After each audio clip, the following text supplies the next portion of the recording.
Okay, good evening, everybody, and welcome to an introduction to cloth pads and sustainable menstruation. As part of our month-long series, we need to change things, period. Goli Soda, in association with Eco Femme, is bringing a month-long set of exciting workshops and discussions like these to promote the idea of sustainable menstrual health.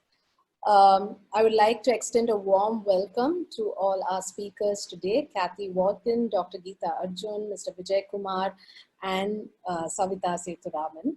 I'm Shruti Harihara Subramanian, and I'm the founder of Goli Soda. I started Goli Soda in 2013 as a single store in Chennai, and right now we have a pan-Indian presence because of our website, www.golisodastore.com. I started out of a completely selfish need to buy sustainable products at a time where the whole concept of sustainability was unheard of, was very nascent, and people even thought I was almost crazy when I asked for certain kind of products or wanted to live a certain kind of lifestyle. And that's when we realized it was not just enough to just stock products that were eco-friendly or sustainable. Education too has to play a big role in what we do. So ever since then, we have been conducting various workshops, discussions like these. We've had talks, film screenings. We've even had students doing field visits coming over to our stores from the age of 3 to even college students to know what we do at Goli Soda. And like most things that we stock in, most products that we stock in Goli Soda, Eco Femme too was a brand that I personally used first, and only after I was completely convinced by the product that we started stocking them at our store. And I'm very proud to say that our association now goes back to over 8 years now, and we hope that this association only grows stronger and thicker.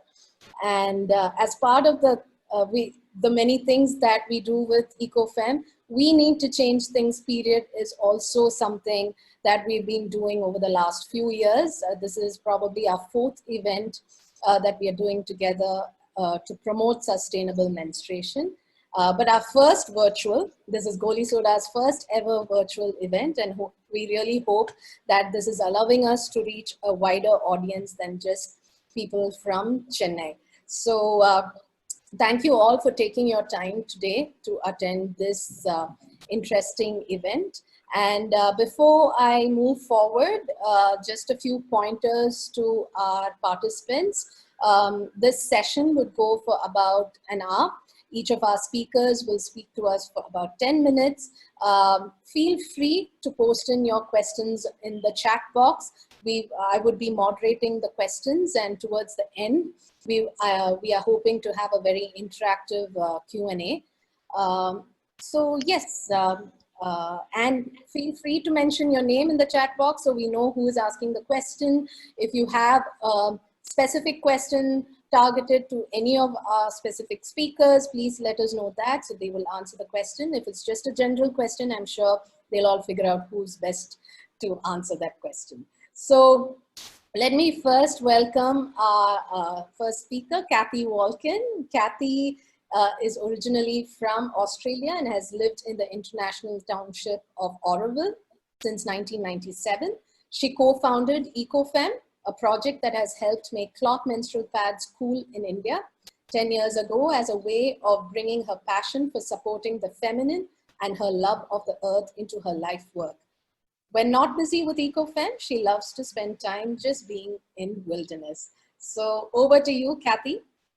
Thank you, Shruti. Yeah, it's really a joy and an honor to be here today. Yeah, I was struck by what you said about, your personal need to start Goli Soda, and it was the same for me with Eco Femme, actually. I came across cloth pads gosh, 20 years ago, not long after I moved to India. And one of my first frustrations when I kind of landed here from Australia was realizing that in order to handle my own sanitary waste, I was going to have to dig holes physically with my own bare hands, or at least with them empty every month to dispose of this waste. And I think that that experience, that really direct experience of having to be responsible in a way that I'd never thought about before coming to India was really the catalyst to look for alternatives. And gosh, about 2000, I think, year 2000, I was visiting my twin brother in New Zealand and found a cloth pad. And at the time, you know, I didn't even really know what it was. It was literally a cloth pad. It was unbranded. It was obviously homemade. And I just found myself thinking, like grabbing that thing and saying, this is what I'm looking for. And this was even the time before really internet searches were so possible. And that product really changed my life. I kind of brought it back home. I started using it and I understood immediately that it wasn't only sort of taking care of my motivation to avoid digging holes, but the sanitary, and obviously the sanitary waste that went along with it. But I was really struck by how it also gave me a contact to my own menstrual experience, and the washing kind of brought me in touch with menstrual blood in a way that I was always taught to think, ooh, before that. So there were a lot of interesting discoveries for me with switching, but Eco Femme really kicked off in 2010. I mean, I just made cloth pads for the women in Oroville initially, but in 2010, I met Yesemin, my co-founder, and we were really trying to find some livelihood opportunities to support local women, rural women in getting income through anything actually. So we thought stitching cloth pads, it made sense. And coming from the West, I was quite sure that would be easy enough to market the products there. But of course, living in India, we were both actually really curious about whether something like a cloth pad could find a receptive audience here. And we were watching the whole kind of emerging landscape in India where disposable pads were kind of just taking over, you know, literally on TV, the commercials, the government schemes to really give them freely to adolescent girls. It was like there was this sanitary napkin revolution happening. And it was concerning. And the more we learned about, for example, that a single sanitary napkin takes up to 800 years to decompose, and this was just one. And then we realized, gosh, every month we might use 10 sanitary napkins, and then over the course of say 40 menstruating years, one person might generate 120 odd kilos of sanitary waste. And then you think of, gosh, 350 odd million women in India, and this number just started to sort of explode in our minds. Like, if we don't look at alternatives, we are facing a crisis. And I know other panelists will speak to this, but that was certainly something that motivated Yesemin and I. And we were also really kind of aware that anything that's reusable is ultimately ends up usually saving money, because you're not spending this money on a use and throw product every single month. And finally, I think what we've learned and continue to learn, I know Dr. Geeta Arjun will speak to this more as well, but that actually women started to report health benefits from using cloth pads, which was really surprising. And I believe this is also the result of using a product that's more natural and chemical free. And I realize some of you may not know what a cloth pad is, so I'm just going to take a moment to show you and introduce you to the cloth pad. So this is one of our products. We have them in different sizes and even some different models, but this we call the all-in-one model. And so what you've got is literally something that looks like a Whisper or a Stay Free, but it's coloured, of course. It's not white, which means it's not bleached. Our pads are made of GOTS, like globally organically certified cotton, organic cotton. And there's multiple layers of organic cotton inserts inside. And on the back, you've got a leak-proof layer and you have wings. So I'm just going to even show you an open pad. So like, this is what it is. This is a low-tech product. A top layer, inside flannel layers for absorbency, brushed cotton, and this very back layer that you can see is a little bit shiny because of the lamination of polyurethane, which is a plastic coating, but it has the capacity to last about 75 washes. So it provides the reassurance about that you won't leak.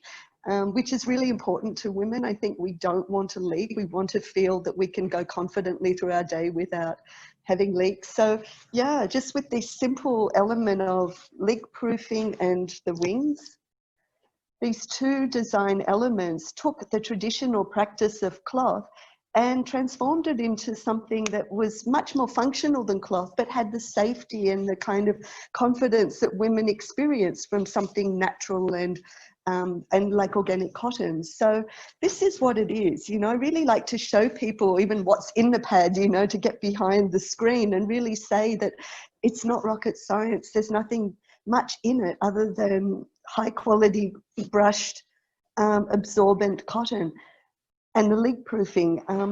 But this simple product, I guess we can say, you know, I'll finish up now, but I think it was really just so exciting to feel that this product, initially it was, you know, and it still is, it's not that everybody's going, fantastic, you know, where do I get it? I realize there are lots of questions and concerns women have about adopting, and this will be addressed and discussed more in this panel today.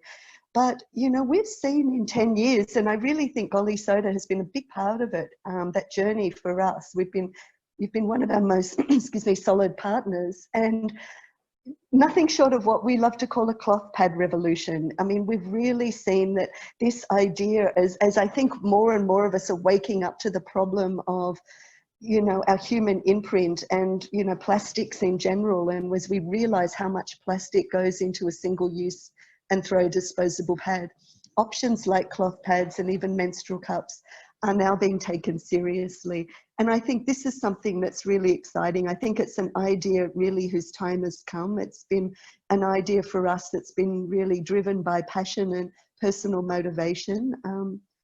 And yeah, actually, I think we just realized that, yeah, we've just celebrated our 10th year birthday, and it's been just fantastic to see the momentum that's really led by kind of community conversations around menstruation, really opening up that conversation, taking it out of the closet, learning that there are alternatives and that we're not just faced with this kind of cheap choice of either you use old cloth or you use a disposable pad, which is putting such a burden on the earth. So yeah, we're really thrilled and excited to have been able to play a significant role in that revolution and to see it being picked up by more and more partners. And I just feel so really just touched to sit on this panel with so many other supporters of this idea that's really on behalf of Earth and behalf of women having a better deal for their bodies. So I think that was really what I wanted to cover. Yeah.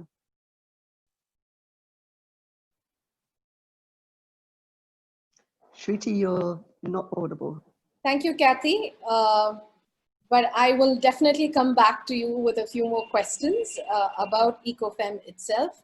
I'm sure there are many out there who would like to know more, but we'll come back to you towards the end for sure. Sure. Thank you so much for introducing us. And personally for me, as I told in the introduction, the cloth pad did change my life, because especially a generation like mine, we from the start of our first period, we've only been introduced to the disposable pad. And for us, no other option seemed to have been there. And the only other stories would have been from our mothers or grandmothers, where it sounded like horror stories more than comfort. So when the first thought of shifting to the cloth came, I too had my apprehensions. But the minute I opened my package of Eco Femme pad, I only said, wow, because something like the wing with the button was something I didn't even imagine. And because there was a certain kind of discomfort that we were so used to with the disposable and thought this is how it is, we have to accept it. When I first shifted to the cloth pad, it was like heaven. I was like, oh my God, was this what I was missing all these years? So truly you have made cloth pads cool. Truly you have created a revolution. I must congratulate you and Yasameen for that. But I will definitely come back to you with more questions. So let us move on to our next speaker, Dr. Geeta Arjun. Dr. Geeta Arjun retired in 2013 after 32 years as the director and obstetrician and gynecologist at EB Kalyani Medical Center, Chennai. the oldest continuously running women's hospital in Chennai. Always interested in women's health issues throughout her career, she has focused on educating women about the health and promoting women's awareness of wellness. She is the author of Passport to a Healthy Pregnancy, the #1 bestseller among pregnancy books in India. She's also the author of the Tamil translation of Passport to a Healthy Pregnancy. I couldn't have asked for a better person to talk about the health side of using cloth pads, because many of us, including me, always after seeing those terrible ads by multinationals on television talking about how cloth pads are unsafe or things like that, I think Dr. Geeta would give us an excellent window into seeing the benefits of using a cloth pad. And for many of you who don't know, she's also my mother-in-law. But I know how difficult it is to get her on something like this, even though she is my mother-in-law. If she's not convinced about something, she wouldn't talk about it. So welcome, Dr. Geeta. Thank you, Shruti. It's a pleasure to be on this panel. There's no question about it. It's just something that I have truly felt a need for. And actually, I'm in that generation which transitioned from cloth pads to disposable pads as not even pads, they were cloth, okay? I grew up in a time when just starting my menstruation, it was still cloth, and it was such a relief to move on to disposable pads. But as Shruti said, there has been so much discomfort, and we just accepted it as a kind of good thing because we said there are other advantages. But after having seen these cloth pads and having seen women using it, I would like to address this. I'm going to share my screen now.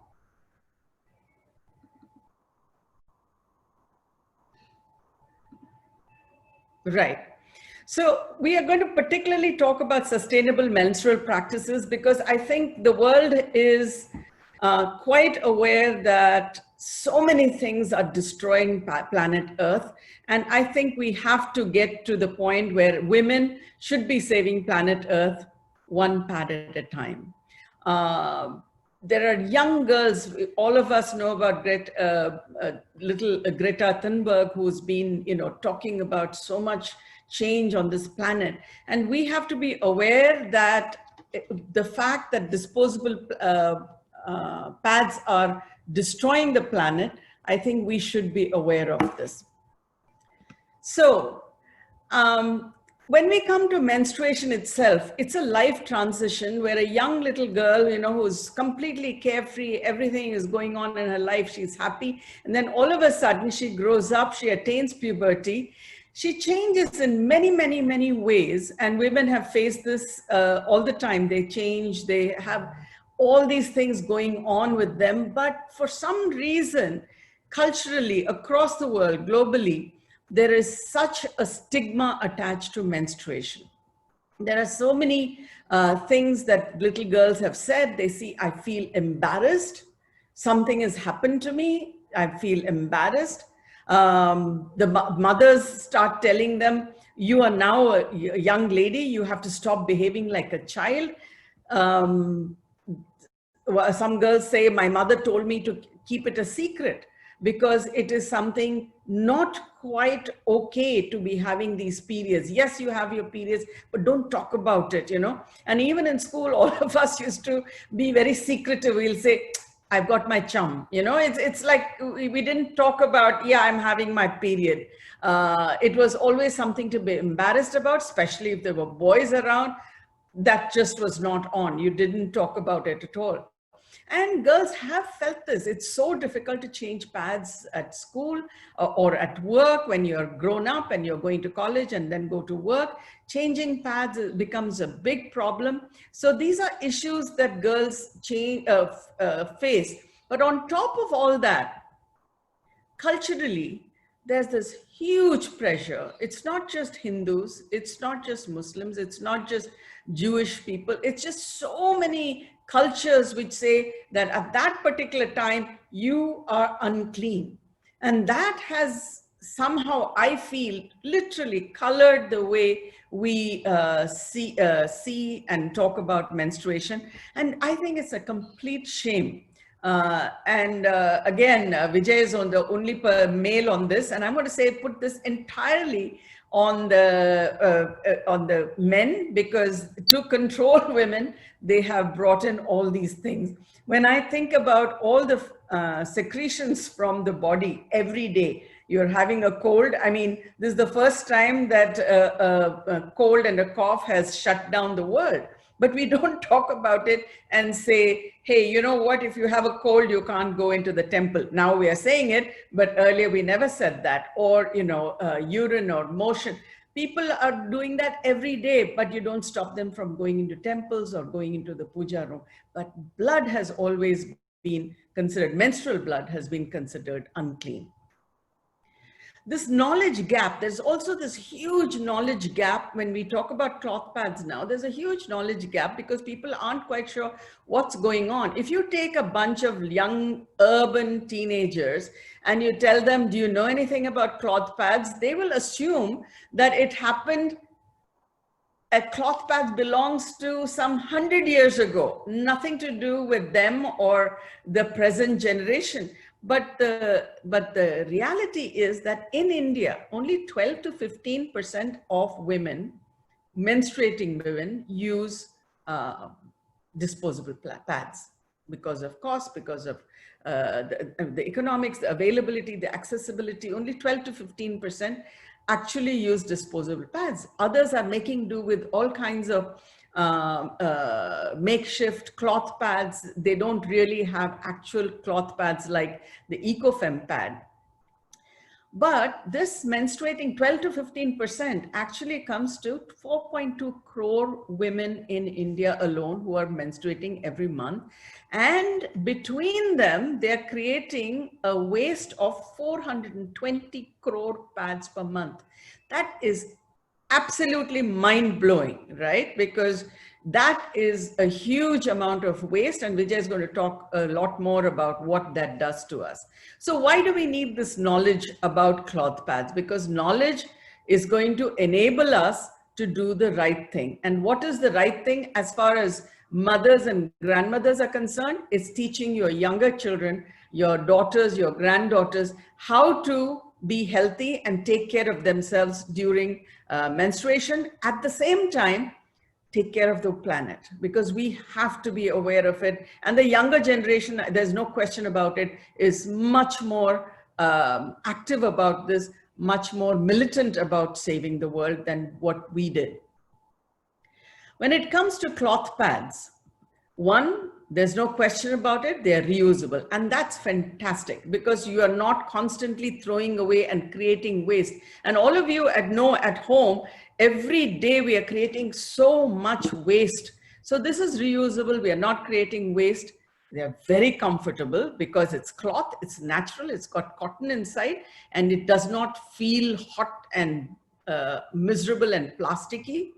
And most importantly, it's cheaper in the long run. When you first buy it, it might be a little bit more expensive than your cost of disposable pads. But when you use it for 4 years and 5 years, which is what it usually goes for, is cheaper. And you will save 150 to 200 rupees per month, which you might spend on disposable napkins.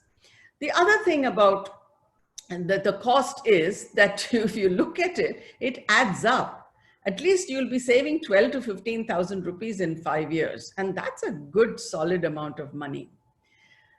This is the biggest problem that everybody talks about. Women, if I use cloth, it'll leak. How will I go to office? How will I go to school? How, won't it be a problem? But it's been, particularly Eco Femme has been designed to keep you free of worry. Kathy has already shown us that there is a lovely layer which does not allow it to leak. And in any pad, you have to change it every few hours.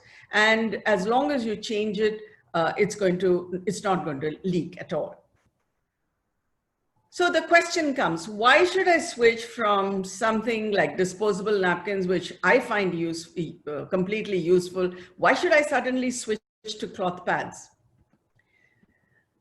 Are the current pads bad for you? So the clear answer is no, not really. But there are a lot of other things that you have to think about. They're not bad for you. They're not going to, just because you're using them, you're not going to suddenly end up with cancer in your uterus. No, not really. But there are some things that you have to think about. Are cloth pads better? Unequivocally, yes. Why are they better? Because one, cloth pads are chemical free. And that, I think, is the first thing that we must all think about. When you're putting something so intimately in contact with your body, you have to be very, very sure that they are chemical free, and cloth pads are chemical free. The chemicals in disposable napkins, if you actually go through it, there's a whole bunch of names which you may not even be able to pronounce. But I mean, it's not, as I said, I mean, they're supposed to be carcinogen, but the amount that's there is not going to cause cancer. It's not going to mess up your body in different ways, but still they are there. And there's one thing called super absorbent polymers, and I'm sure Vijay is going to talk a lot more about it. And that is the thing that they keep pushing. They say, oh, you know what? These layers are going to absorb all the blood. And see those layers, every one of them is synthetic. It's plastic, it's synthetic, there is nothing natural about it. And these ultimately go into the landfills, all right? And we're going to hear much more about it. But remember, it's all, they call it composite fabric layer, but basically what they're saying is there's nothing natural about it. Do you really want that stuff around your body?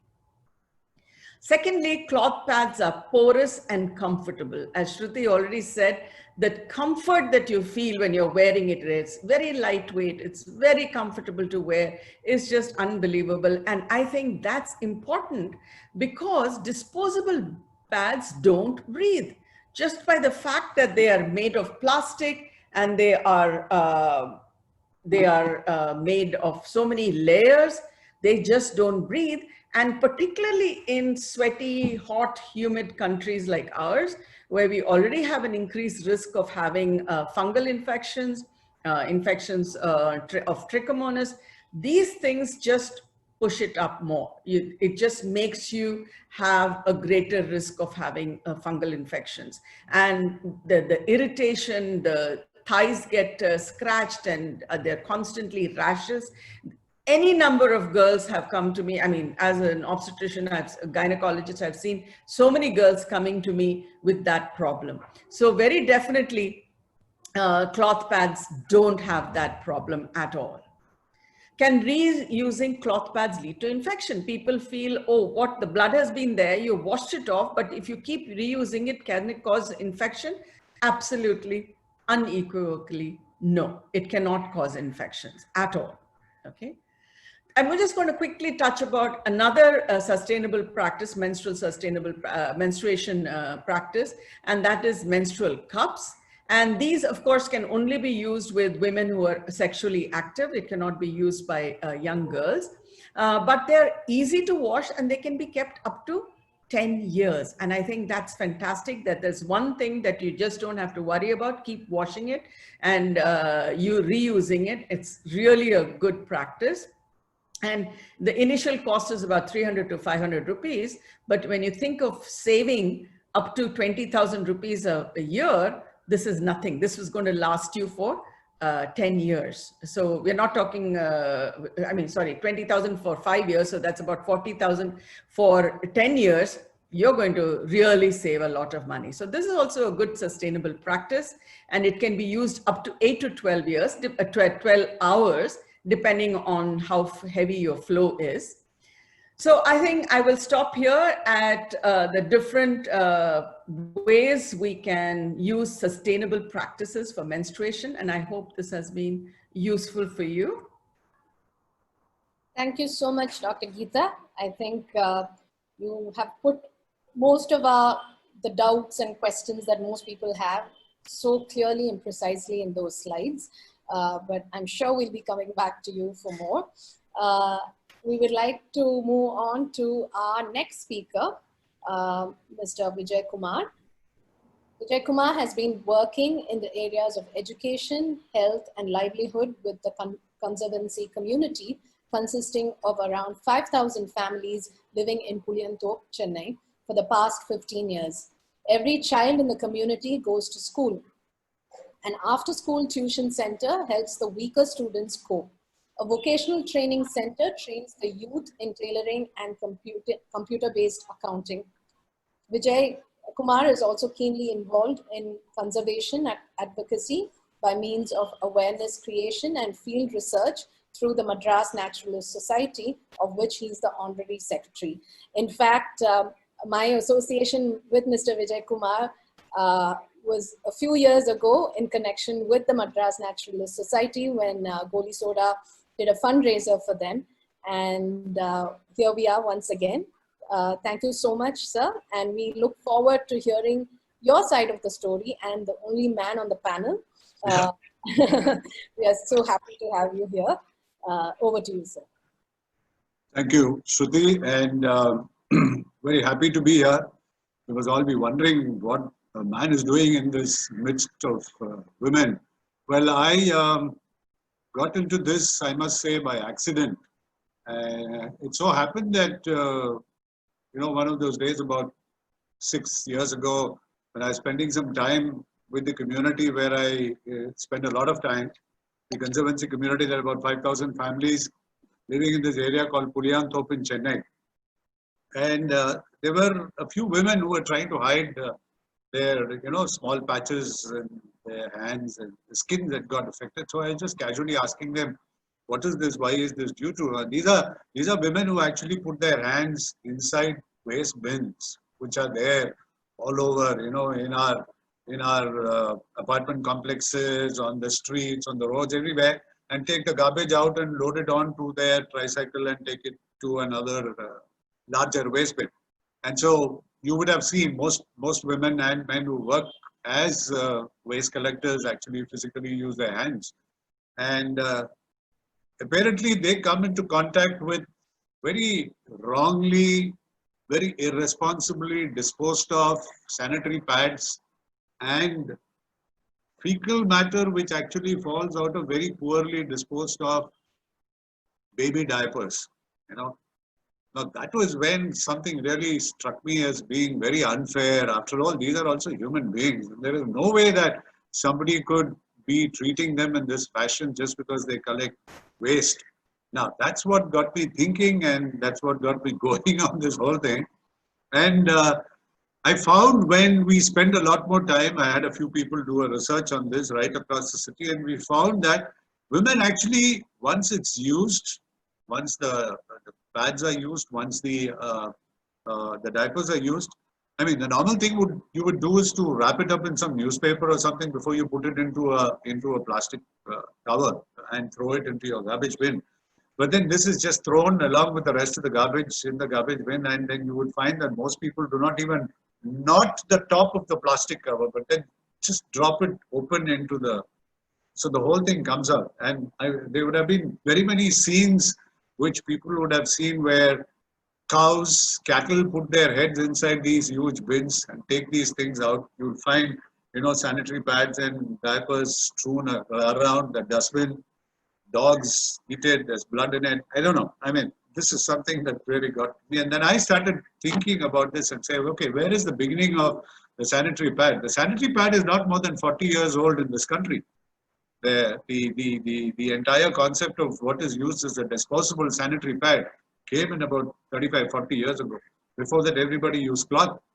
Yeah, must have been very uncomfortable. I asked my mother, I spoke to my sister, spoke to a lot of women friends, and then they said, yes, don't even remind us of the time when we had to use, like Dr. Geeta said, yes, she also transitioned to using the disposable pad. But then, where is the responsibility once you've used it? Where is that gone? People just throw it on the street side. I know in the villages people find, because they go away and find some spot where they can't, they try and dig and bury them. Okay, fine. Burying is a good practice. Putting them away where there is a water flow. Now the whole thing flows into your water system, into your rivers, which end in the sea. And I always used to say the whole of South Chennai actually drinks desalinated water, from what we get from Nemeli. So we get a lot of this also. coming into our through the metro water system. But that jokes apart, this is a very serious issue. It's a very, very serious issue. Now, about 3-4 years back, people have started, this concept of waste segregation. Yes, good. You segregate your waste, but the used sanitary pads and the used diapers still go in along with your dry waste, still in these unclosed, unknotted plastic covers which go into your regular bin. The green waste or the wet waste are composted or taken away separately. Now these go into another center where they segregate. And let me tell you, the entire sanitary waste goes to the landfill and sits in the landfill. And like what Kathy said, it's true. It sits there for centuries because it's completely plastic. Like what Dr. Geeta said, a lot of women go back to her, a lot of young children go back to her, a lot of young women go back to her using her, saying that very uncomfortable, become very hot, sticky, there are a whole lot of rashes. All these is because it's completely 100% plastic. Plastic does not biodegrade at all. It takes centuries for it to biodegrade. They just sit there, and instead of you worrying about whether your pad at the time of your use is leaking, we should worry about the fact that these pads are sitting in these landfill and they are leaching. There's something called leachate, which actually comes out of the waste that sits in a landfill for a very, very long time. And we do not have sanitary landfills at all in our country. In our country, what is a landfill? You have land and you fill your garbage on it. So you have mountains of garbage sitting on a land. That's your landfill. Now that's not a scientific landfill. So all these leaches actually go into the ground, go into your water system. Hey, this is a terrible thought. This is not something that we would really want to deal with, but that's the truth. And that is the truth. The truth is that. Now, what did I become once I came to know this? I became an advocate for going back to cloth. And I remember 6 years ago going to Oroville, meeting Kathy and buying a whole lot of pads from her and telling her, okay, let me try and market this. Let me see how people would respond to starting to go back to using the cloth pad. It's a very uphill task. I'm being very honest here. It's not very easy for a woman to transition from this to that. Savita would have a different story to say. I have met a lot of women who actually transition from using the disposable sanitary pads to going back to the cloth. There are a lot of challenges, yes, which are there. You need access to the sun. It has to be sun-dried. All kinds of stuff which need to be done. But then it saves a lot for the environment. And we today, you will actually see that, you breathe better today. We are all locked in, not much traffic on the roads, but the air is cleaner, everything is cleaner. All feel good about the fact that the whole environment is changed. Yes, let's keep it that way, That's what I'm saying. It's beautiful now. It's lovely now. So let's try and keep it that way rather than trying to create a situation where we're actually being the cause of the environment being degraded, number one. And number two is, please, there are people who actually collect the waste that you throw away. So let's be responsible about it. Let's not try and just assume that, okay, I throw my waste, there's somebody picking up. It's not just somebody picking up. It's another human being who's picking up that waste which is there. And I understand, I've done a lot of reading. I believe when you come into contact with the dried blood which is there on your sanitary pad, there is a good chance that the person who comes into contact with the dried blood could actually contract hepatitis B and C. Okay, this is what the Communicable Diseases Center from the US has actually found out. So there are, it is a big challenge for those who actually clear that waste. So let's be responsible about it. Best thing is to go back to cloth. You save the health of the waste collector.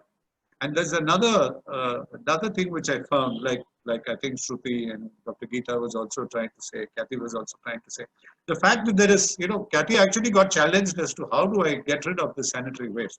It's a big challenge, okay? Now you do not have separate receptacles kept anywhere where you can actually keep your sanitary waste, which is cleared separately. Not here, not in this. So what do most women at work, or most women who are, who need to quickly change a pad would do is try and flush it in the toilet. Okay, which is another very big challenge for people who actually clean your sewers and your drains, because what normally happens is your sanitary pad has got something called the super absorbent polymer. Now, actually, what this you look at your sanitary pad, it's two pieces of plastic sheets which have been fused together, and what it has inside is super absorbent polymer, which has been mixed either with bleached wood pulp or cellulose, whatever. Now, what the super absorbent polymer does is to collect the menstrual fluid when it comes in, and it can take up to 30 times its weight. Okay, so you have crystals of super absorbent polymer there, which can absorb as much as you can. So 6 hours of use of it, so it's still there, doesn't flow. Now, but what happens when you flush is that the same super absorbent polymer starts absorbing the water which is there in the drain. And so when it becomes a huge fat piece of plastic which floats down the pipes, the drainage pipes, and where there is a bend in the drainage pipe, an elbow in the drainage pipe gets caught in the elbow. Okay. Now this is true not just here in India. This is true right across the world. I have heard this happen in the United States of America. I've heard this happen in Europe. I've heard this happen everywhere. This is a very typical thing when you flush either your diaper or your used sanitary pad. So then what happens is your drainage is blocked, and then you would have seen in our streets people opening up and actually physically getting into the drains. Okay. Now that's not a good thing either. It's not safe for them. It's not good for these human beings. So let's look at trying to well, I've always been an advocate for going back to cloth. Well, I would say go back to cloth. Very, very loudly say, please go back to cloth if you can, as quickly as possible, because you will be saving the health of the waste collector and the person who goes down to the sewer to clean a blocked drain, and you would definitely be saving the environment in a very, very big way. Thank you, Shruti. Thank you. Thank you, sir. I think you really opened up our minds to a whole other side of the story, because we nowadays keep hearing about saving the environment, but very few have actually thought about what is it to the people who clean our cities, the animals that roam around in our cities or go through the garbage. I think there's a huge impact that disposables have on these people as well. Personally, even for me, a lot of my journey started when I started segregating my waste at home. So I knew where the plastics had to go. I knew where the paper had to go for recycle. I was composting my wet waste. And when I had my sanitary pad every month, that's when I was dumbstruck about what do I do with this. So that's when a bulb came up and said, okay, I need to address this. Similarly, in Kerala, where my grandparents are, they don't have the corporation coming over and picking the waste like in big towns here. Each one has to take care of their own waste, and which was natural for me to see, because composting in the big garden at the back was something normal we grew up looking at. But when my aunt started digging a pit to bury her sanitary pad, similar to Kathy's story, that's when it hit me again. There is no place for these pads to go. So that's when I started making the shift. And the other thing, most of us, again, as I told you, our generation is so used to the disposable, so used to seeing the ads on television saying disposables are good. Even a person like me who was so tuned to being eco-friendly, the fact that these pads were plastic never struck me for a long time.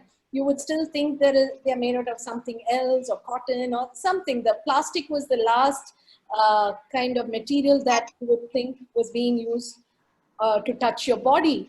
And I'm so glad that at least now we are having these conversations and, talking about the whole truth about these disposables, which a generation like mine has been so brainwashed with. So I'm sure our next speaker is going to talk to us much more about the same issue as a user of a cloth pad.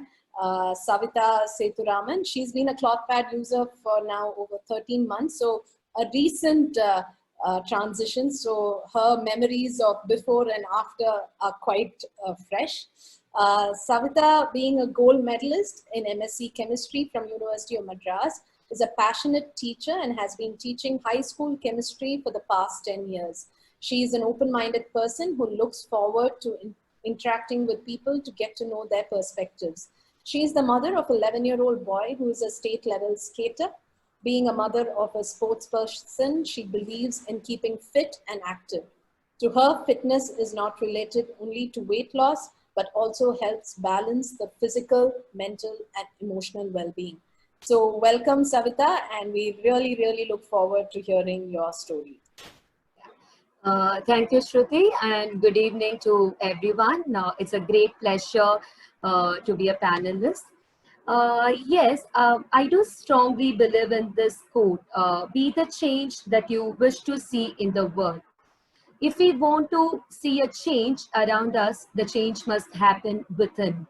So I strongly believe in that. So when I was casually chatting with one of my colleagues, talking about reducing the waste and like not to like add more to the trash. So we were discussing about how to reduce the trash, and she just introduced me to the Eco Femme pad, and she's also a user. And yeah, I came back home. There was lots of thought process running into my head, and yes, the first thing, I was very apprehensive about this cloth pad.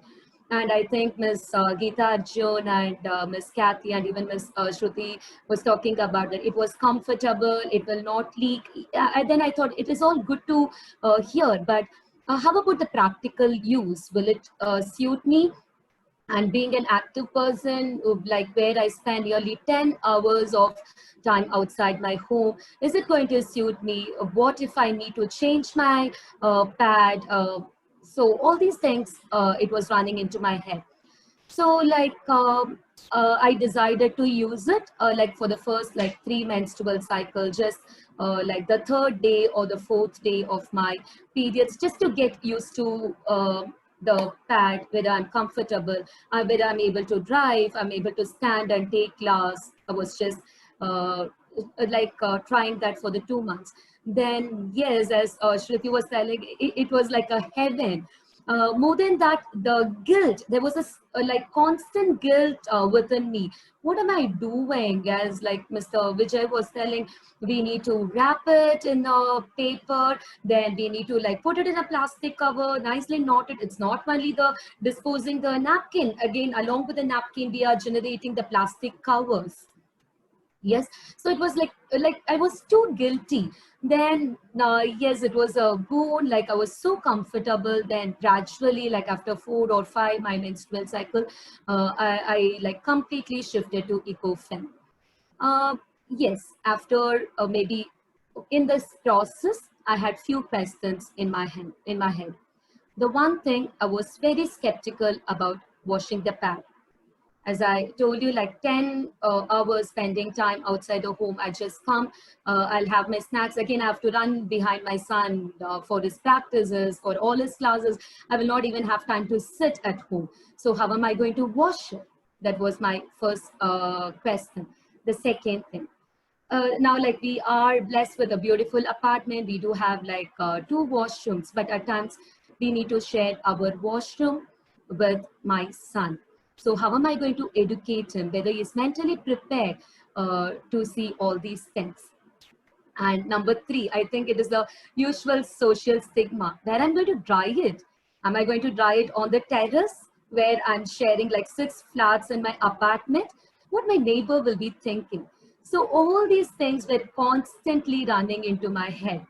Then I thought, I need to break this barrier because I want to see the change, and I need to break that stigma. So the first thing, the washing, it is really easy to wash it. Like you have to just like soak your soil pad into a bucket of water just for 30 minutes in the cold water.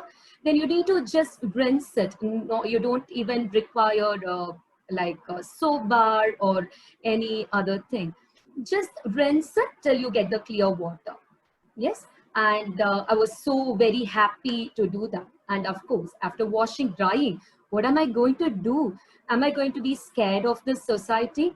Then I decided, no, that is not going to happen. I took my cloth pad. I used the same cloth line with my neighbors. Yes. And you will not believe, this created a major impact among my neighbors. Like two of them, they approached me and they asked, what is that? I'm able to see something different in your cloth line. Then I told them about this and the benefits of the cloth pad, and even they also switched to the cloth pad. And even the little girls, they are so comfortable in using it. And number three, yes, how am I going to like open up this to my boy, like who's 11-year-old? Is it a proper time to talk to him about this? Then I decided, yes, I must do it. It is, he must know what is happening in a woman body, and like being in this society where we talk about the gender equality, the co-ed school, like I thought he must know to respect his classmates. As Miss Geeta was telling, like the mother used to tell the girls, like, keep it a secret, don't tell it to anyone. And even I've seen like mothers are not even sending the girls to the school if they have the periods. Then I thought my son should be sensitive towards the needs of others. And I thought this will be a good thing. So that's okay. This is a part of the body cycle. It happens in everybody and we should know to respect it. So it was a great thing to open up to my son. And yes, so this is my journey. And people might be thinking, how am I carrying the pad if I'm going to work? It's very simple. I do have my Eco pad. It's just, it is like, as Kathy was telling, we do have the button.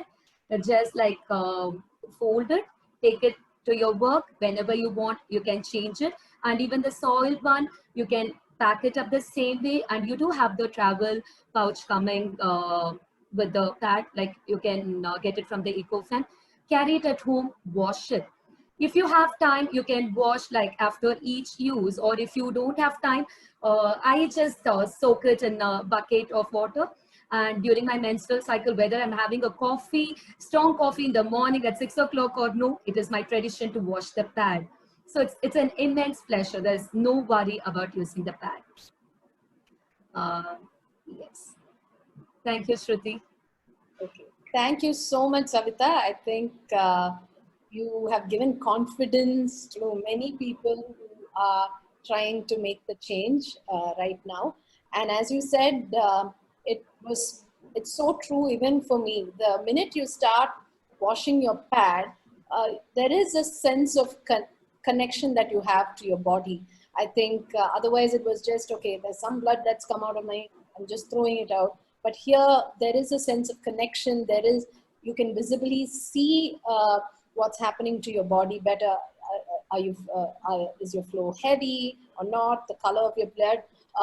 Kathy also would tell you that she showed you the colored pads, but they also have the non-colored ones as well. Kathy, can you show them that, please? Yes. So with this, it's even more better. You can actually see the color of your blood and the flow of it. It might sound gross to people who are hearing this for the first time, but it actually builds a better connection with your body. And as you said, even for me, my journey was similar. The first thought was, of course, how do I wash my own blood? And that thought, and especially at a time when at that time, I didn't even have a child. Then, it's as good as, how can you wash your child's own poop?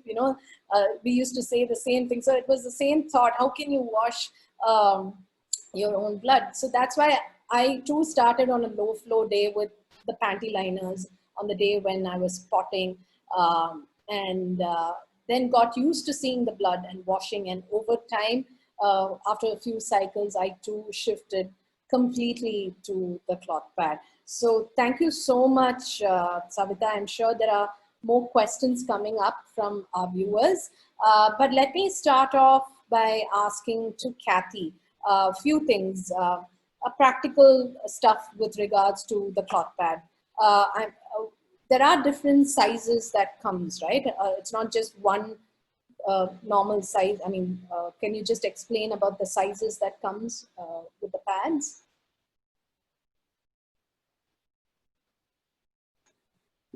Yeah, sure. So yeah, as you said, Shruti, it's a whole range. So the biggest pad at the moment, but in fact, so this is a night pad, but we're very soon, I'm just trying to get a bit of distance.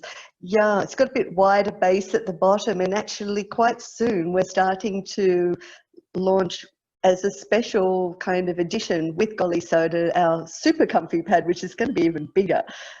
It's a new experiment, but so far this is our largest pad. It's a night pad, day pad plus, which is the one, I put them next to each other because then you'll see the variations.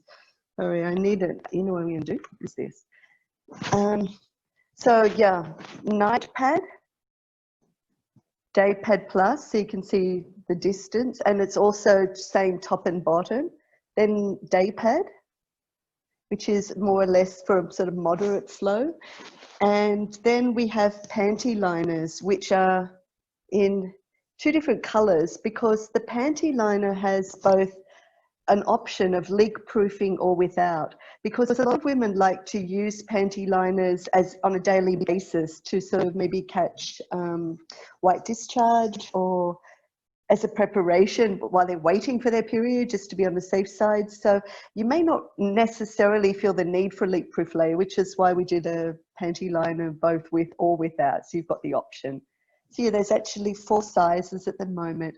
And there's another model, which I'm really afraid I don't happen to have here at the moment, but the foldable pad, which it's just a variation. The difference between the sort of foldable pad, and it's the same size as a day pad plus, but instead of having all the layers stitched into one padded piece, it's like a big handkerchief.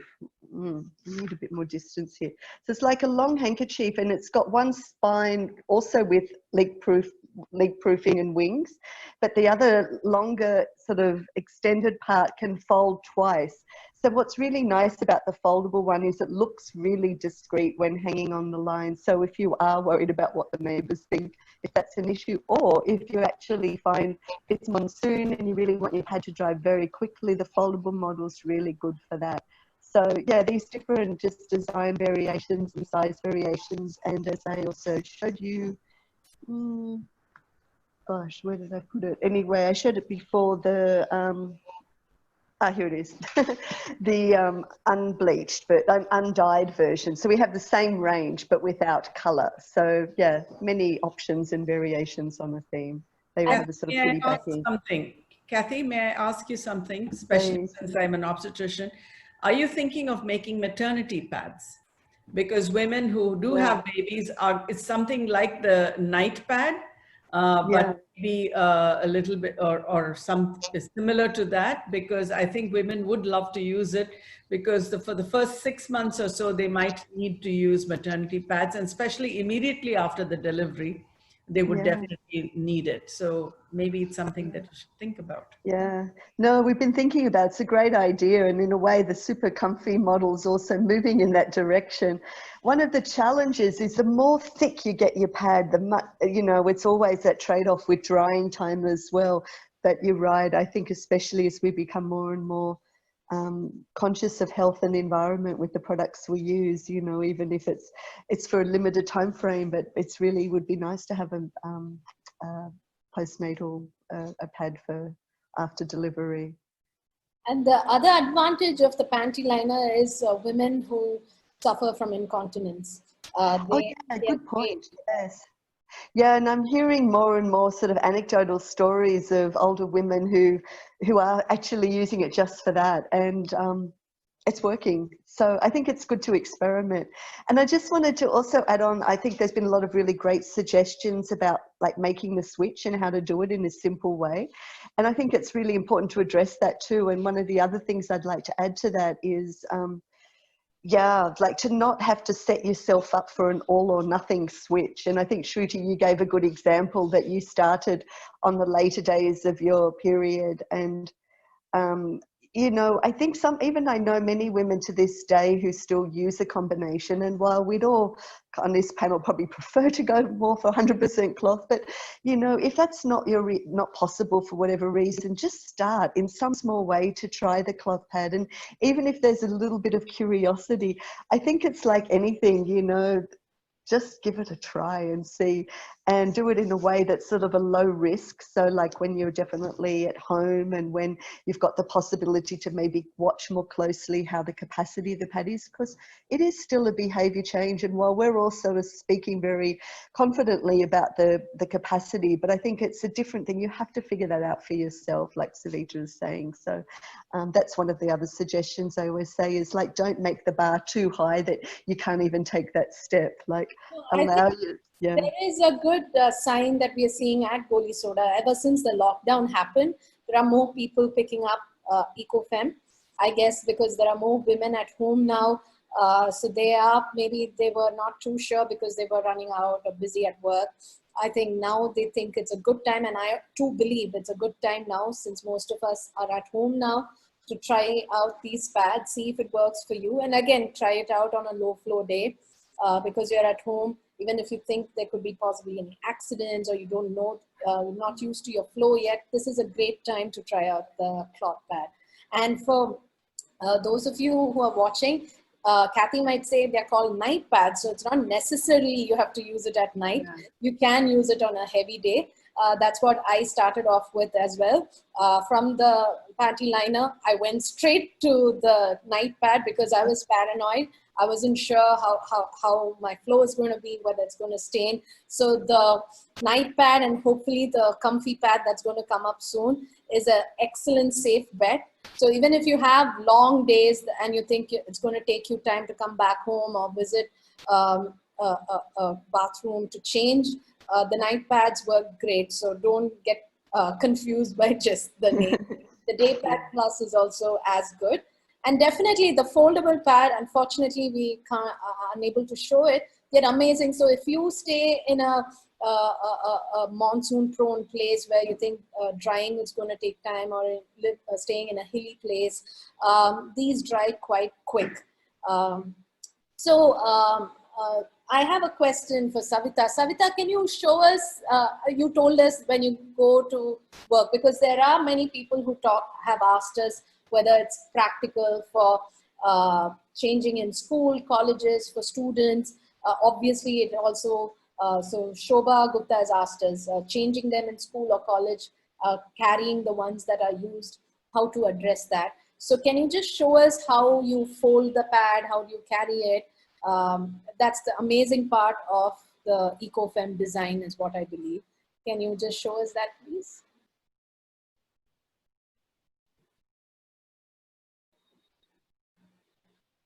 Yes. You have to unmute. Yeah. I'm sorry. Yes, when I'm going to the work, like it comes like this, as Kathy was showing it. So I just pack it like this. Yeah, we're able to see. Can you show it? I'm sorry. And there is a start button thing that comes along with the wing. So this is how I carry it to my school. I just keep it inside my bag and I carry it. And if at all I need to change, if there is going to be a heavy flow on day 1 or day 2, and if I need to change, like I do carry one extra pad with me, and there is a travel pouch. Right now I don't have the travel pouch. So like again, the soil part, I'll just keep it inside. And Kathy is showing us the travel pouch. Yes. And the same thing, I'll just pack it, put it inside the travel pouch, carry it in my bag. So back home, I can use it for washing. It's very simple. It's not at all strenuous, just like the synthetic, and more convenient than the synthetic. At least for synthetic, you need to like find out for a paper, plastic cover. It's nothing with the cloth pad. It's very simple and easy to use. Thank you, Savita. And I think some people also feel that as soon as you change your pad, you have to immediately wash it. I think it's okay to keep it for a few hours. There are times when I've actually kept it overnight and then soaked it. The other reminder is don't soak it for too long, or just if you think you still don't have time, to change the water at least, so that the water continues to be clean, because I've had some mistakes where I've soaked it and I've forgotten about it, and then there have been some issues with that's happened. So if at all you don't have time, just change the water, but it's okay if you don't wash it overnight or something. You can soak it up the next day. So we have a question for Dr. Geeta Arjun. What is the best way? You said it's completely hygienic, but what is the best possible way to maintain a cloth pad? I think that the only thing that you have to do is you have to keep it clean. And once you wash it and sun dry it, if you don't have sun, you can always use a hair dryer.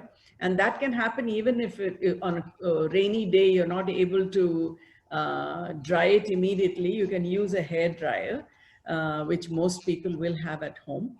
But there is no other reason to get any infection from there. You know, the infections come from inside the vagina. The vagina is loaded with bacteria, and that's where the infections come from. They do not come from external sources. They don't come from the pad. So you don't have to worry that this pad, you have not washed it enough, you have not put bleaching powder, you have not, nothing of that sort. All you have to do is you have to soak it, as been mentioned. Once you soak it, the blood is going to come out of there. And then once you dry it, it's going to be clean.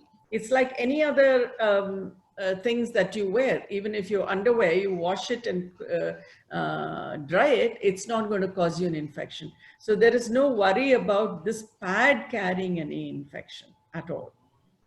Okay, thank you. I think that's the major question that everybody has when it comes to cloth pad. I must mention a lovely comment that we've got from this 17-year-old girl called Manasa Karthik. She says, I've been Eco Femme cloth pads for the past year, and I'm really loving the experience so far. I feel more connected with my body and the environment, and I really love that Eco Femme cloth pads are very pretty and colorful. Right now, I'm working on educating other girls my age about the benefits of using cloth pads. Thank you to Kathy on behalf of Eco Femme and Goli Soda. So I think this is a wonderful post and gives us all hope about the future generation. Congratulations, Manasa, and we're very proud of you. And I think you've also answered the questions that few people had about how do you manage going to school or college and change it. So if you can do it, I'm sure most girls can do it as well. So thank you so much. We also have a comment from a good friend of ours, Radha Ranganathan. Don't you think we should address young mothers of school children so that this habit of wearing cloth pads is inculcated from beginning to transition from the easy use and throw to extra walk in every more challenging? Yes, so I think we are, one thing I think even Kathy will also tell me, Kathy works with, Eco Femme works with school children, and maybe it's a good thing that Kathy can talk to us about your Pad to Pad program and your other programs that you work with and talking to school children. But personally, I also feel that one can't force them, one has to make the transition on their own. And we are also hoping one of our next sessions, which is talking to your adolescent child about menstruation, will also help making the switch. But Kathy, this is a good time probably to talk about the various programs Eco Femme is associated with. Yeah, well, you know, the reality is we know is that menstruation is sort of touching us all at all socioeconomic levels. So one of the aspirations that we've had in, I just see a question too from Aniket, I'll speak to it, that we have had in Eco Femme is to try to make cloth pads an affordable and accessible option to people regardless of their paying capacity. So we've actually done a lot of work and a lot of research with women and girls from low income backgrounds. And just to speak to that question, which was, you know, do we find there's more receptivity from rural girls and women? In a certain way, I would say yes. I think that what I have seen is that that the stronger the belief in sort of purity and impurity related to menstruation is held, the harder it is for the switch to be made. And I find, I don't know whether it's rural women, but in particular tribal women and girls, very receptive to the cloth pad idea. Maybe it's because they're perhaps more familiar with sort of physical work. So the idea of washing doesn't actually deter them in a way it often does more urban women. Tribal women and girls in particular, I see they're very much have this instinctive and natural sense that, you know, we are nature and we're so connected to the earth. So it's not a reason, you know, for them, once they learn, for example, how much plastic is in a disposable pad, it's like they wouldn't even want to use something like that. So in a certain way, yes, we find that it's actually almost easier to work with women and girls from rural and tribal communities. The kind of work we do is we have two programs. So one is called Pad for Pad, and Pad for Pad actually leverages our international customers. And to be frank, so we have domestic partners like Goli Soda and lots of retailers within India, but most of our customers are actually still international. So, which is often surprising to people, especially rural women, because they have the perception of we're trying to make them use this old cloth thing. And it's like, actually what they don't realize is that this is trending around the world to go to reusable products. And, you know, and I'm glad to see the momentum picking up in India, but it is even still stronger in the West. And what we're able to do as a result of that is charge premium prices that enable our international customers to actually physically pay for an additional pad, which we can club these donations together and offer them to adolescent girls as part of an educational session on menstruation. So we have very much found and strongly believe that it's not just about product and giving product, and certainly not forcing product on anyone. It's really about education, about body, about the menstrual process, about healthcare and nutrition and understanding cycle, and also really being able to critically analyze what the different menstrual products are that are out there. And I think this really ensures much more informed choice. So rather than just going into any community or in any school and saying, and here goes, you should use this cloth pad, it's always as part of an educational session, which is really the priority, is that they get this core information, they learn also how to start speaking about it and being curious about menstruation. And at the end, if they want, they can have the option of taking a pack of cloth pads after they've really done the product analysis and really understood why they would even choose such a product or not.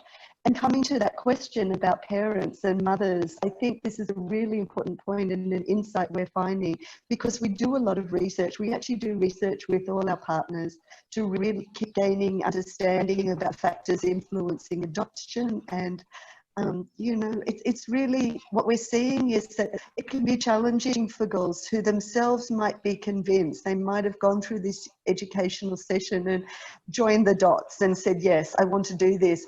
But then they'll go home and then the mother will be like, ooh, you know, we want you to use a disposable pad. And unless they're very confident and able to really represent their autonomous choice, it can be quite difficult. So I think it's speaking very much to the importance of a whole ecosystem shift. And this is something that everybody can play a part in, you know, and we have actually what we found is the greatest strength of what I like to call the menstrual movement, really, because I think it's really bigger than just Eco Femme or cloth pads. It's all of us who stand for, you know, for a healthier planet and better choices for, you know, for women and girls and menstruators, that these options are out there. Can we give them these options? And really saying that all of us can use our mouths and use our voices, and just like everyone's done on the panel here today, men and women and boys and girls, like we all can speak to these issues, speak from our heart, speak from our concern for these issues and why we think it's so important. Share our experience, like Savita did so beautifully, you know, about how she made that transition I think this is sort of like it's a really peer-to-peer led movement, and it's not showing up yet in TV and on mainstream media. It's these one conversation at a time shifts that happen that are really intimate. They're sharing from the heart. And I think this is the way to go with this, not shaming people away from using disposables, but really letting them know there are options. There are options that don't require a compromise on convenience or health or safety. That they actually have advantages, you know, especially economic and of course environment. I think that's a work that's before all of us. And just to finish up on our non-profit programs, I mentioned Pad for Pad, but even for women who are in low income areas, we actually, and again, this is where our domestic sales, the profits from that enable us to cross-subsidize pads for women in low income areas. So literally about half of our work is non-commercial. So we work a lot with partner NGOs, and we really help them to understand and learn and feel confident to have the kind of conversations we're having. Give them the skills to be able to, you know, explain to women about the menstrual cycle, to undertake a product analysis in the community so that women know what their choices are.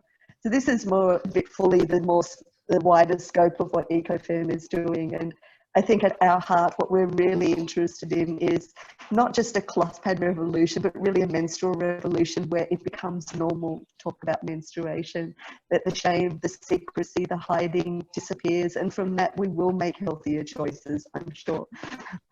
Okay, thank you, Kathy. I think what, even when we were looking out for mother-daughter stories to talk about, most of the stories we were getting was the daughters coming to the mothers saying that they want to shift to the Eco Femme pad. And quite similar to you, the mothers were a little apprehensive, few of them, but I also recently heard a story where the mother has always been an Eco Femme user, but gave the child a choice to use disposable because she was still getting to know her cycle. But she refused to do it, saying, I want to do what you do, and I'm going to use the cloth pad. So she picked up a full cycle kit from us, saying this one is for my daughter. So we do hear some very interesting stories, but most of them do come from the children actually. So it seems to be a positive change that is going to happen. One quick question to Mr. Vijay Kumar.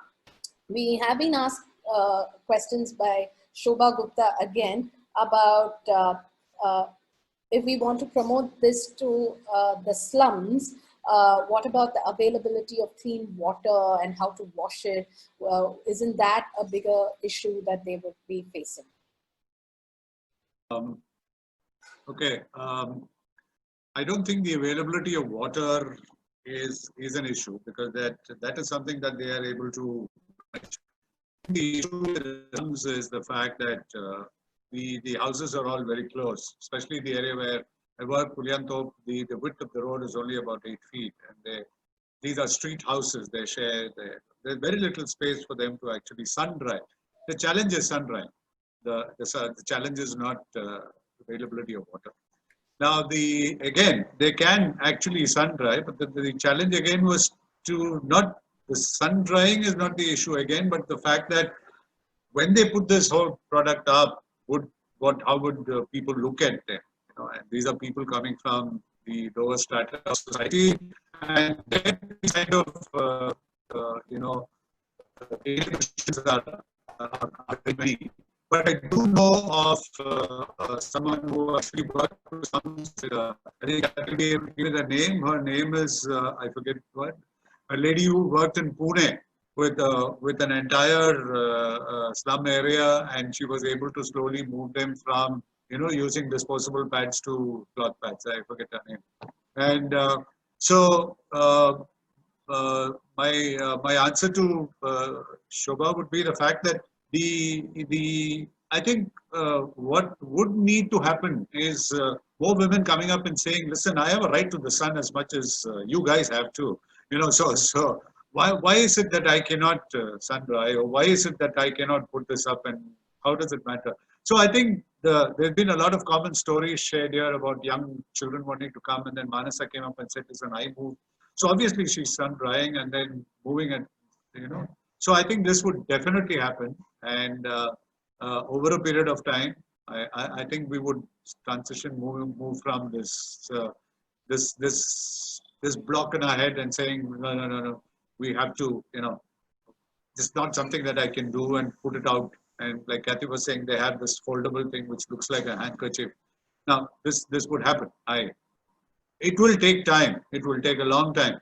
In fact, I find that it's easier to communicate to people in those kind of society, trying to make them to see that this is good for them because it's very helpful as far as their health is concerned and things like that, more than the as we go up the pyramid. I mean, it's a lot more difficult to get them to transition. I think this would happen, and I hope it happens pretty soon. Yeah. And is it easier to convince the conservancy workers themselves to shift to the cloth pad, knowing their experience? They have. There have been quite a few of them who actually moved. Yeah. But then again, as I had mentioned, this issue is this block. Now, how do I actually sun dry it outside? Because the women do not even sun dry their undergarments, so there is no question of this going out. Thank you for that. Kathy, one more question maybe you could answer from Kamala. She wants to know how can we remove the stains from the pad. I would say usually it doesn't stain if it's soaked well, or I'm not trying to pitch a product here, but we do have a cloth pad soap. Goli Soda does have a cloth pad soap, specifically for cloth pad, which helps remove stains and keeps it completely hygienic. But I would like to hear from Kathy as well, if you have something to say for that. Yeah, I agree. I mean, mostly I think if you soak in cold water, and a lot of people also find that a bit mysterious, like why cold water, but it's a blood product. If it's hot water, it can actually set stains. So make sure you really do that soak in cold water. And I find, yes, I mean, I have noticed sometimes some really faint sort of staining might be there, and often by the time it's had it sun drying, it would be kind of quite come out. So yeah, I think that's sort of usually it's very faint or it's not much, and and if it's really concerning, I think especially if you go for the more coloured pads that can kind of conceal any residual staining. So yeah, there might be, but often mostly I think there's not, if you care for your pad properly and like use a good natural soap, like what Shruti was mentioning. I would the next question I have is to either you or Savita. You can decide who would like to. What about while traveling? How does one manage to maintain the pad while traveling? What are the kind of responses or ideas that you can give the users? Who would like to go first? And I think, Savita, please go ahead. I think you can fully answer. Would you like to tell us? Okay, yeah. So like you mean like traveling from one place to another, like maybe an overnight travel or something like that. Yes, Shruti, as I was telling, it is not a cumbersome process. Like you can have like 3 or 4 pads for the rotation, and you do have the travel pouch, and it is very convenient to change like wherever you travel.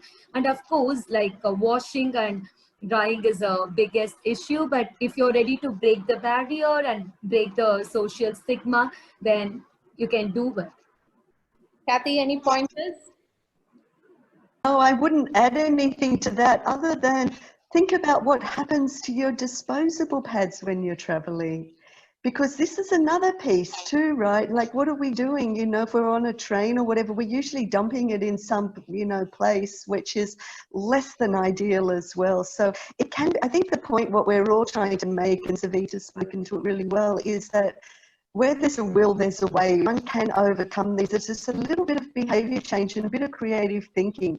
But I think like a lot of what Vijay has stressed, like, I think we have to go beyond thinking just it all should be just like finger snapping easy. You know, I think we're all realizing that what personal responsibility and care for our planet means is we have to think more widely, and not just, am I going to be personally inconvenienced by this little extra effort that I'm going to have to make? Like, what next? What next? We have to start asking that question.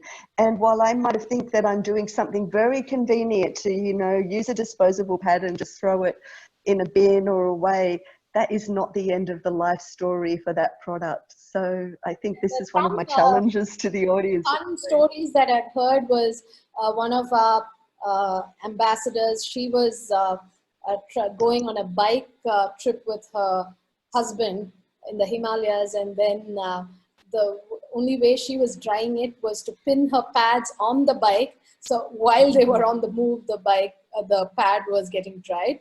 But what I do is I've taken Dr. Geeta's tip on using a hair dryer, because in most hotel rooms that we stay, they provide, because it's difficult to line dry there, or you know, there aren't any balconies or terraces. So I've used the hair dryer, and it's worked quite well. Or when we were abroad, when it was not drying fast enough, I think the hair dryer works well. So even if you're going to a place that doesn't have one, I think one can carry that around, a little extra baggage. But anyway, we don't have to worry about that until COVID-19 is That's true. fair off. So I think this would be the end of our discussion. We are almost, it's almost 6:30. I'd like to thank each one of you for such a... Shruti? Yes, sorry? Mr. Aniket is raising his hand to ask something. I think he has asked the question to Kathy. Was the Aniket's question answered, Kathy? I don't know. Maybe, Aniket, if there's anything left remaining unanswered, please let us know now. Because he's not posted the question here. Yeah, ma'am. Thank you for acknowledging that. So I was asking that as a personal advocate to menstrual hygiene, how do I get more male involved in this process? Yeah.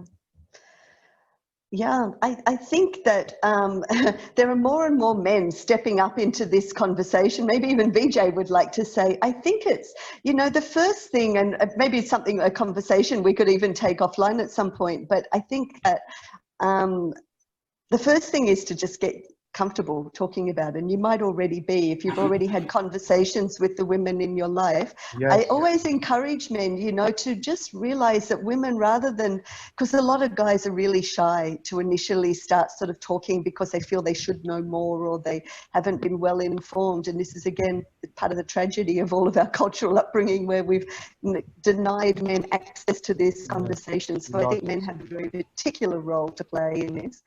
And I just always feel it's one conversation at a time, and curiosity, you know, realizing that everyone's experience is very different. So, but not to shy away from the conversation. I think Sanita can add to that. What was your son's reaction when you were talking to him about the cloth pad? Initially, like, yes, he wasn't knowing anything about the menstrual or all those things. So in order to, like, when I said I'm going to move to the cloth pad, he was like, what is that, Amma? I'm not able to understand.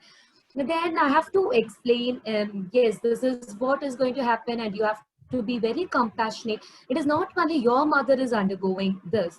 It can be your classmate in just 2 or 3 years, or it can be your college mate when you step into the college, or it can be anywhere.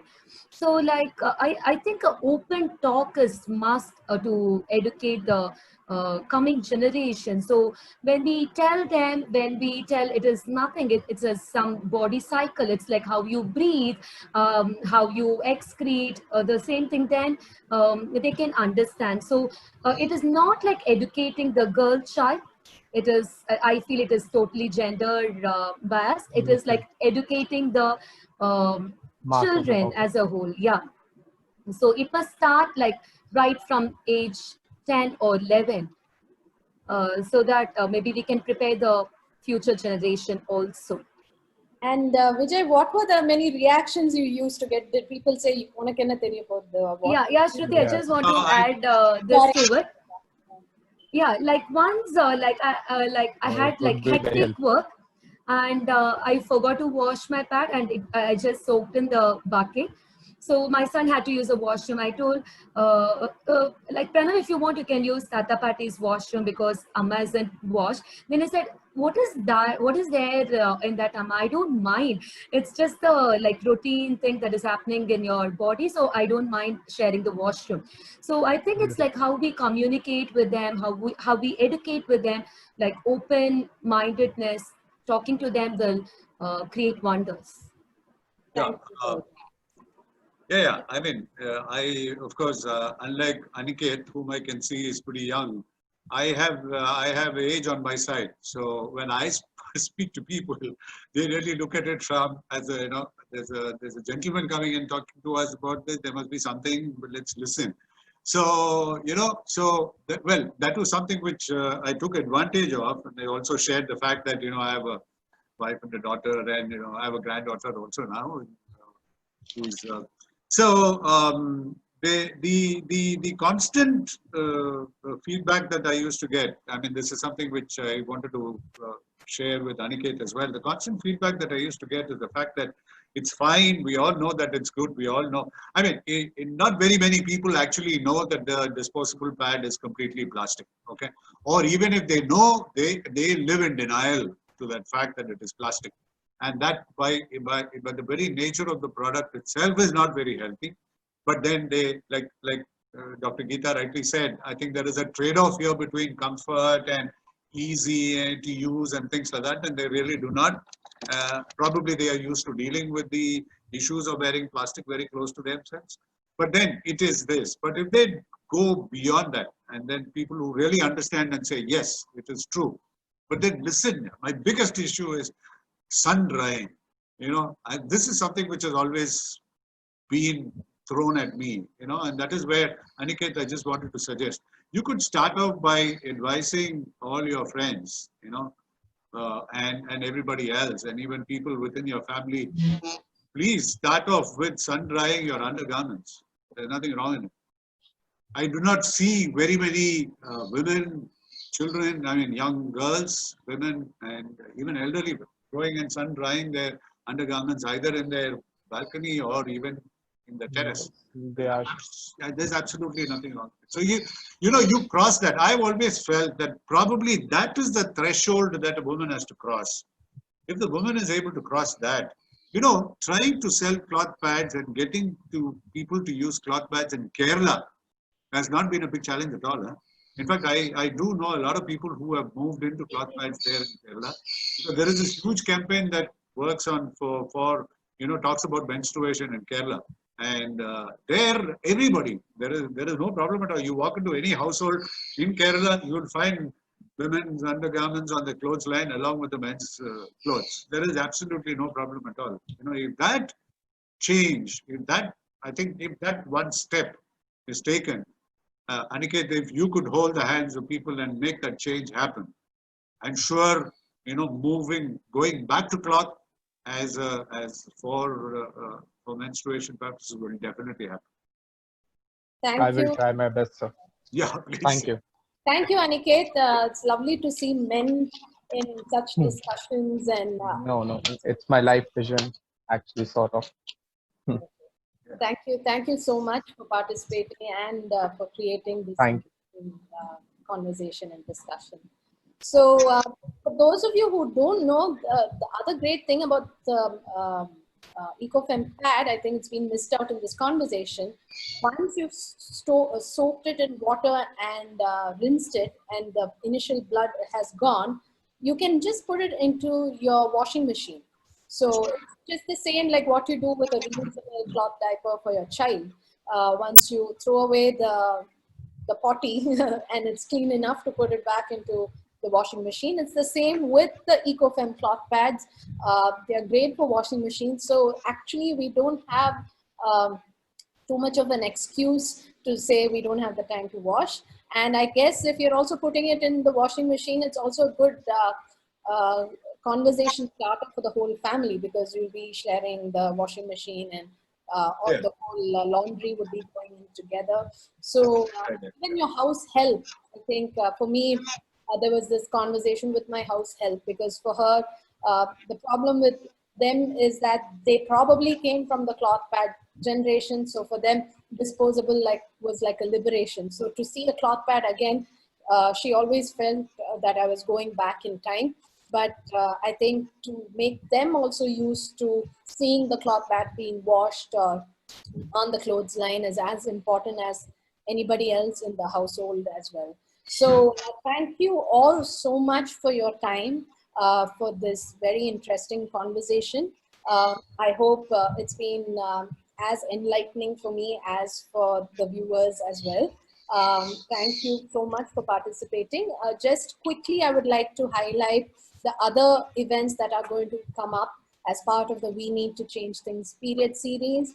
So 9th August, Sunday, we are going to have a fun make your own cloth pad session. Yasameen from Eco Femme will be heading it. So for that, if any of you are interested, you might have to quickly pick up the make your own do-it-yourself kit from Goli Soda. Kathy, you can show us how it usually comes. It comes in these layers, and you'll have to stitch up your own pad. It's going to be fun. You're going to know how what goes into your pad. You really don't need to have a major stitching background. You don't need to be a tailor. It's just going to be a fun thing, and you get 3 pads out of this session. So that's this Sunday. And on 15th, we are going to have another interesting panel discussion talking about menstruation to your adolescent child. I think we've touched upon a bit of that today, but we will be getting into it more in detail. And again, it's not gender specific, it's not age specific. So if you're a parent, if you're an adolescent child, please register for this session. It's completely free. We have again Dr. Umar Ram, a reputed obstetrician gynecologist from Chennai, who will be talking to us. We also have Kalvi from Eco Femme, who works with educating school children. So she will be talking to us on that. And we have a mother-daughter duo who will be talking about their experience on how they had the talk. So if you have an adolescent child at home, or you know a friend who has one, this would be a good session for them. And 23rd Sunday is something that's very close to me. Return to regular rhythm, yoga for menstrual health. I think many of my friends have always lived with menstrual cramps or even migraines. Apparently, our yoga instructor said that they realized when they were treating migraines, they actually took care of the menstrual rhythm. So this is going to be a very mellow and fun and yoga session. You don't really need to know yoga. So it's going to be a nice mellow session. So please do join us for that as well. So thank you all once again, and hope to see you all for our next event. Thank you. Bye-bye. Thank you, Shruti. It was good fun. Bye, Kathy, Vijay, Savita. It was Thank you, good. doctor. Thank you. Bye. Yeah, thank you, everyone. It was Thank a real you, pleasure. Kathy. Catch you again soon. Yeah, really nice to meet you all. Bye-bye. Bye-bye.